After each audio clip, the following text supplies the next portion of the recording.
मंडळींनो, आज रविवार होतो आणि चाळीतले सगळे पोरगे मंदिरात कबड्डी खेळत होते. पण आपल्या चाळीत अशी एकतरी काकी असतात जिका पोरांचा आवाज अजिबात सहन होत नाही.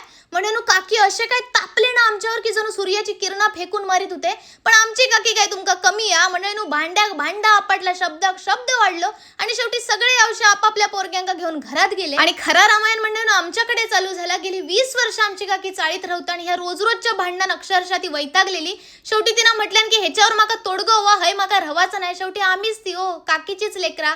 गप मंडळींनो तयारी केला, ट्रेन पकडला आणि मी आणि तेजा जाऊन पोहोचला पनवेलला. स्टेशनला रिक्षा पकडला आणि निघाला विस्तारा गार्डन प्रोजेक्ट बद्दल माहिती जाणून घेऊ. तर मंडळींनो, प्रत्येक सर्वसामान्य माणसाचं स्वप्न असता की मुंबईत आपला स्वतःचा हक्काचा एकतरी घर असावं, मग त्या छोटा का असाना, आणि त्या घराच्या बाल्कनीतनं त्या मावळत्या सूर्याचं दर्शन घडत हवा. आणि मंडळींनो, प्रोजेक्ट बद्दल म्हणशाल ना तर ग्राउंड फ्लोअर पासून 7 मजली निवासी इमारत असा, अगदी सुंदर डिझाईन केलेला प्रवेशद्वार असा, 24/7 पाणी पुरवठा, पॉवर बॅकअप असा. आणि मंडळींनो, ह्यो प्रोजेक्ट MSRDC मान्यता प्राप्त असा. तर मंडळींनो, आता तुम्ही म्हणशाल तिथल्या सोयी सुविधांचा काय, तर मंडळींनो, जिम्नॅशियम, मुलांसाठी आधुनिक खेळांचा play area, indoor games, jogging park, swimming pool, मंदिर, वायफाय झोन, क्लब हाऊस हे सगळं अवेलेबल असा. आणि लोकेशनचं म्हणशाल तर Mumbai Pune highway, Bhingar local railway station अगदी मिनिटाच्या अंतरावर, Panvel railway station bus depot अगदी 15 मिनिटावर, लोणावळा अटल सेतू 20 मिनिटावर, त्यानंतर शाळा, कॉलेज, हॉस्पिटल अगदी 1-1.5 किलोमीटरच्या अंतरावर. तर मंडळींनो, भविष्यात हाय होणाऱ्या विरार अलिबाग कॉरिडॉर आणि नवी मुंबई आंतरराष्ट्रीय विमानतळामुळे प्रवासाचा वेळ कमी होतलो, ट्रॅफिक कमी होतलं आणि व्यवसायाची संधी वाढतली.